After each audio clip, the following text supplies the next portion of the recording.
The National Petroleum Authority (NPA) has been explaining reasons for a 9% hike in petroleum prices, while the CEO Moses Asare says the hike is to prevent, quote, another problematic buildup of subsidies which may affect the ability of bulk oil distribution companies to bring in petroleum products. The Convention People's Party (CPP) in a statement describes the hike as, quote, full cost robbery rather than full cost recovery. So how will the policy on deregulation help? Are we really paying a fair price for the fuel we use? This is today's big story with me, Stephen Enti.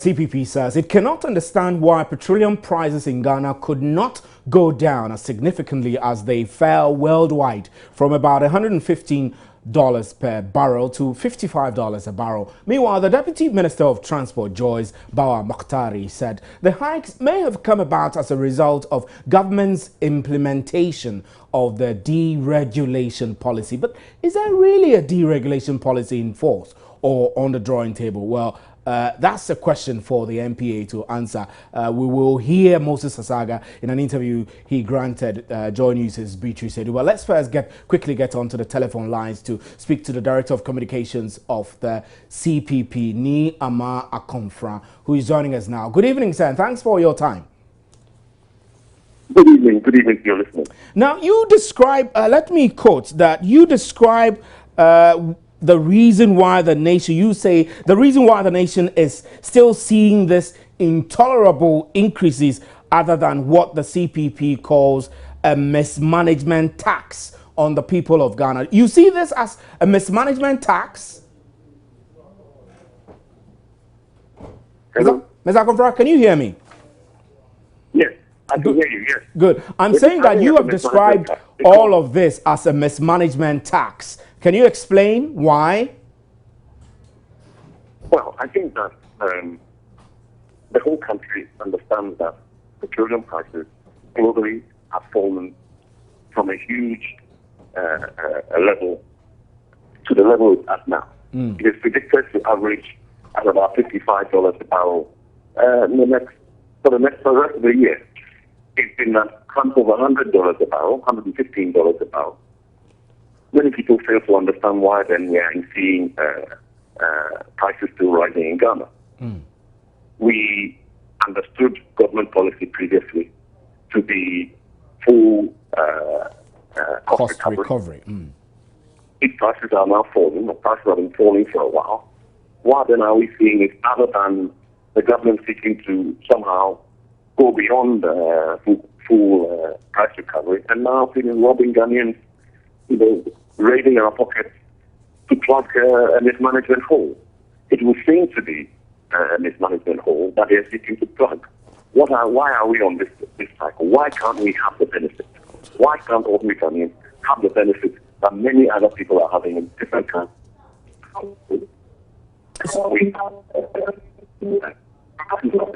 Right, Ms. Akomfra, you would have to reposition. You'd have to reposition yourself so we can get a better service. Your line is breaking up, actually, so we're not hearing you very well. I mean, the last bit of what you... Right, so you were explaining that this is a mismanagement tax, and you feel that Ghanaians deserve to feel to feel the benefit of the global prices reducing, but we haven't felt that. But you feel that it is mismanagement. That's my key concern. Why do you think it's a mismanagement issue? If you're running an economy and you put that economy on an automatic cycle to keep delivering price escalation, why do you then not pass on that benefit when prices are falling? Unless you have a reason to keep increasing prices. And we believe that reason is that our economy has been run so badly. Our economy has been so mismanaged that the government simply is not in a position, or maybe finding it very, very difficult to pass on the benefit to Ghanaians. It simply wants to keep collecting extra revenue that is not able to deliver to Ghanaians when the going gets easier globally on cost. So definitely there must be some level of mismanagement, which is forcing government not to pass on the benefits. And we're calling this a mismanagement tax on Ghanaians. Why should Ghanaians be faced with this additional burden on an already impoverished situation? Many households, the burden is simply getting intolerable, and something must be done about it. It's not acceptable to us. I believe it's not acceptable to most Ghanaians. What would you have done different if you were in government? The person will manage our economy differently. The person will not go to the IMF. We will not be in the position that we're in. We have vast resources. We have vast land. We have idle hands. And we have simply been unable to manage our economy in a different way. We've sold all our assets. We have vast resources which now other people own. And we're continuing on the same cycle. It amounts to cycling of our resources from the pockets of all the Ghanaians. And the government is on the same quest. Now they want to privatize energy. When you privatize energy, what's going to happen? The money that you and I are going to be used to pay for our electricity will now be going into foreign hands and siphoned out of the country. That is a process which has continued for decades. A process which siphons money out of our system and continues to make us poor, continues to make the country a poverty nation. We need to move out of that cycle.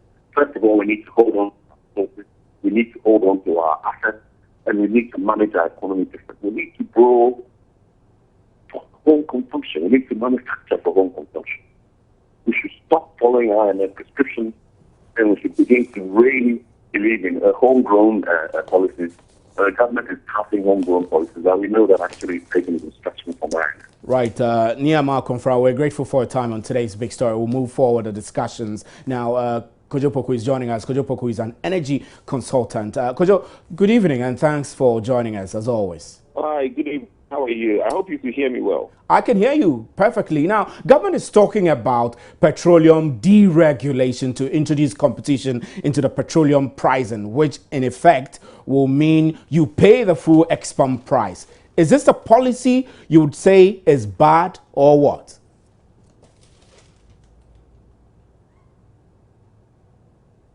Hello, Kojo Poku, can you hear me?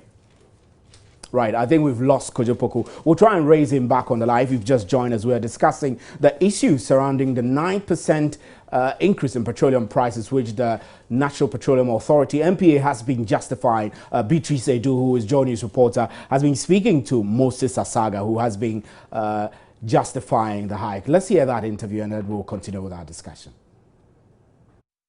It's just a cover-up, it's just an exaggeration because Ghanaians don't want to pay realistic prices for petroleum products. So you think that this is justifiable even for those who have to buy fuel a lot of the time to power their generators to do their daily work? Yeah, but that is why I just used a barber to explain to you that a barber would see this decision as a better decision where he will pay 28 pesos in addition, rather than no fuel in the system, where the whole day he won't even get the 16 cedis that he would have gotten. So the only thing the barber is losing is the 28 pesos. And I believe that if you were to go to barb your hair, and they say it used to be 4 cedis, but it's now 4 cedis, 20 pesos, I don't think you are going to cry foul about it. Some people, including the running mate of the NPP, Dr. Mahmoud Baumia, he thinks that government is very uncaring and insensitive to the plight of Ghanaians to have increased petroleum prices by 9% at this time. What do you say to that? Yes, you see, their mathematics is always distorted, and there's a lot of intellectual dishonesty on it.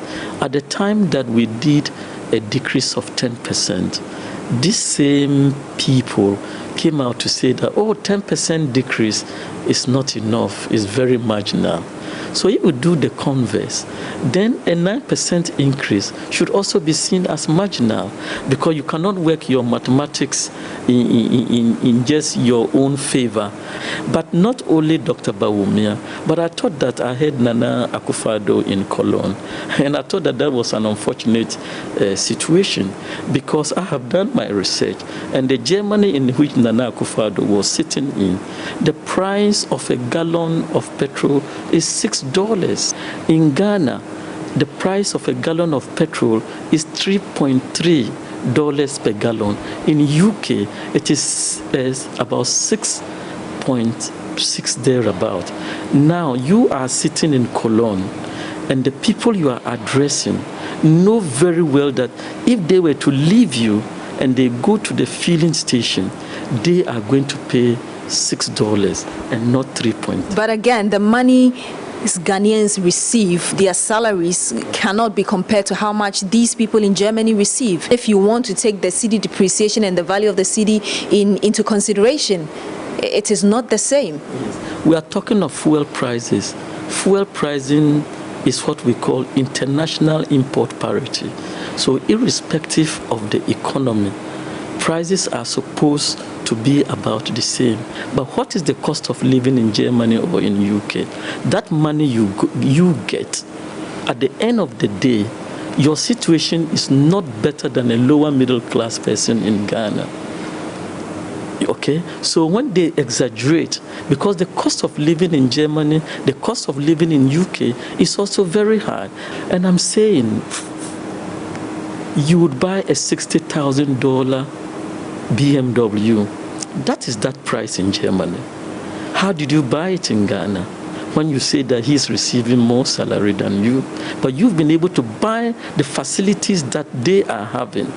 Now you buy a $60,000 BMW, but you don't want to pay 6 gallons per liter for it. But how many people are able to buy the BMW you talk about? But if you look on our... We're looking at the majority of people. Yes, so let me go to the majority of the people. The majority of the people in Ghana are living in are living now in the cities.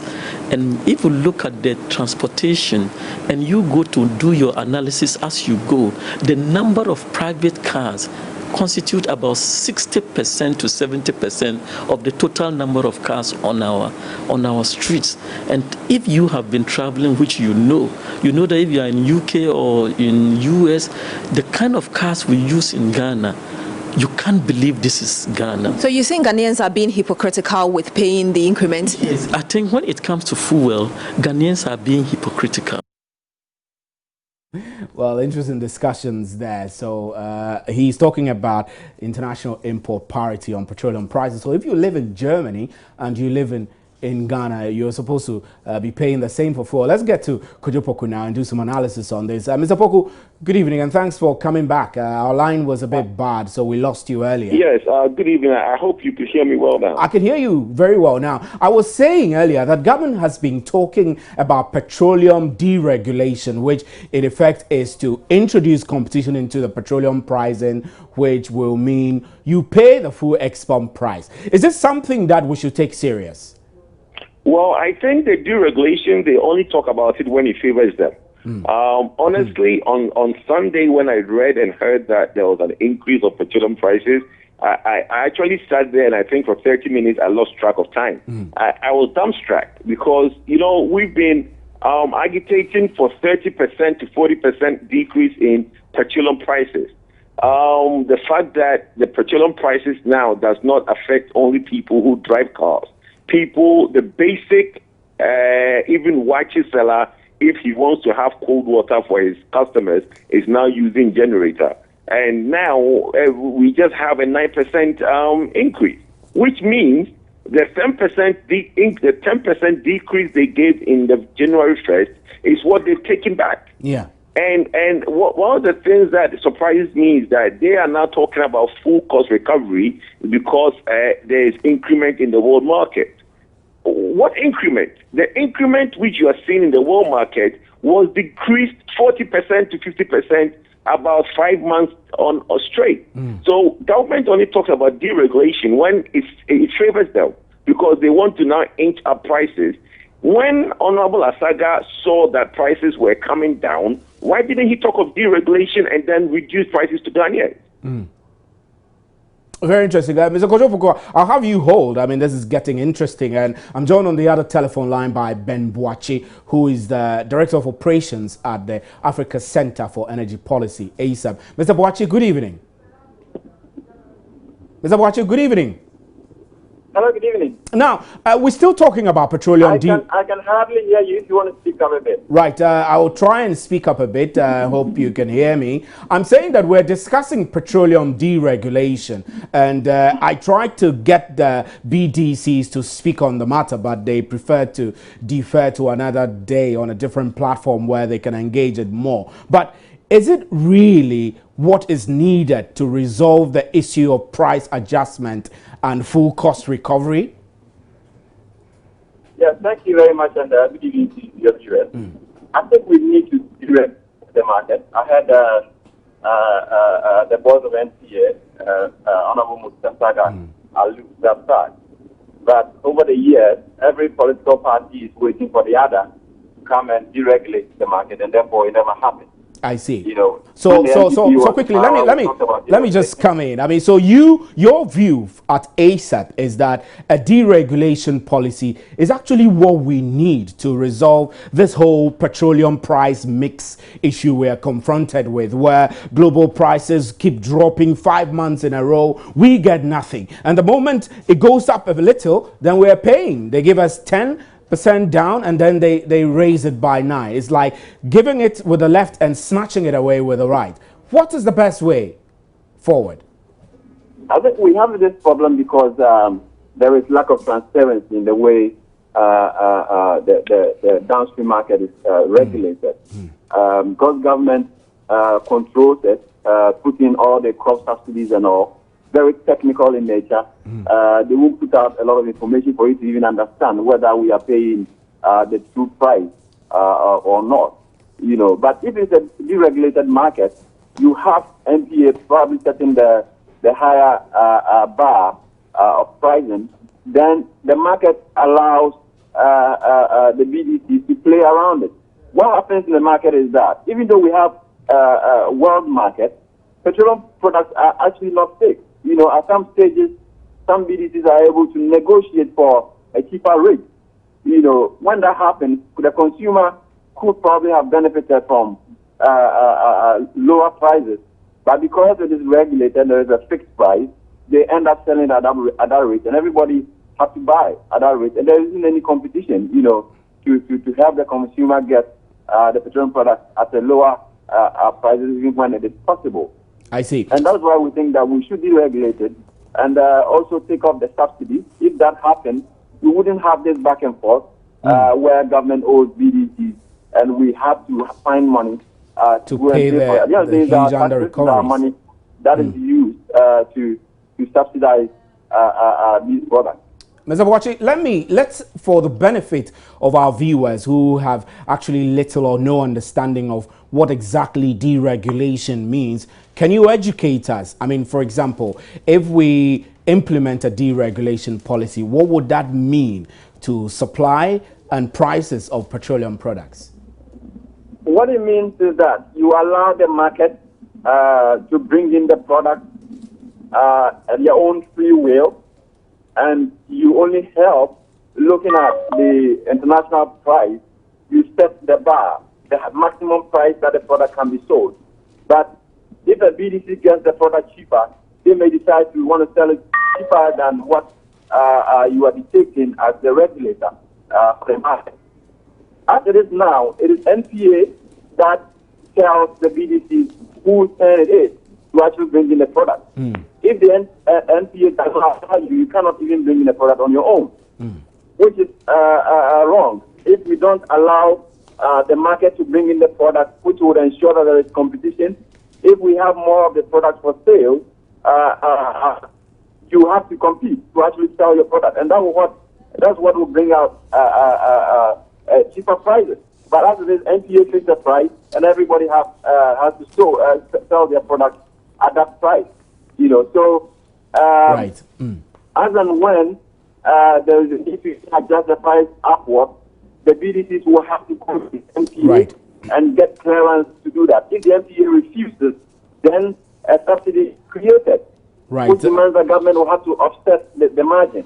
And most often they do not offset it, and it builds up, as a cost to the state. Right, Mr. Bambuachi, we're grateful. Eventually. We're grateful for your time on today's Big Story. I'm afraid that we have to go. And Kojoboku, quickly, I know our time is running up, but quickly, deregulation. ASAP is in favor of deregulation. You are not. No, I am. I'm in favor of deregulation, but when it's being done properly. But what the gentleman is saying, you see, look, let's say there's Total and there's Guel. If there is proper deregulation, Guel's prices should be cheaper than Total or vice versa. So when I'm driving around, I should be looking for the forecourt to look at who's selling cheaper fuel. Right. So if Owando in Adabraka or other Nasona in La Paz is cheaper, I will drive there and buy. It doesn't mean that every forecourt should sell the same. Like what the gentleman is saying, MPA has hijacked the formula. So they set the price and every forecourt sells at the same price. Deregulation means that various BDCs and OMCs should be able to negotiate cheaper products abroad, bring it in cheaper, so that the consumer can now make a choice. Right, Mr. Kojoboku, we are grateful for your time. Now, we know that you'll be coming on to PM Express later in the evening to discuss this in detail. So we'll be expecting you there. Now, we'll take a short break. And when we return, we will be talking about a case City FM's Richard Sky has sued government. And Elton John has details, and we'll bring you that before.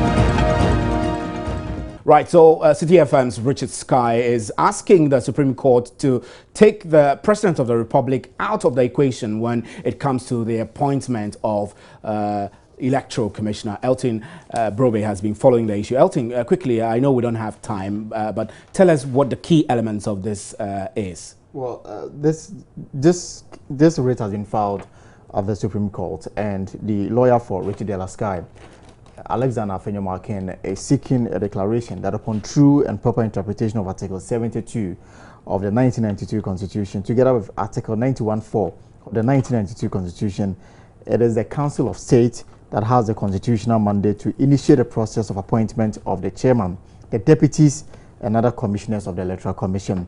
And such advice on a suitable candidate to be appointed constitutionally is binding on the president. I'm sure you are aware the current chairman of the Electoral Commission, Kwadwo Afolayan, will go on retirement exactly a month today. I see. So the process has already started. Now, we are told that the president will have to nominate, the Council of State will have to consider the nomination, and then based on their advice, such person may be appointed.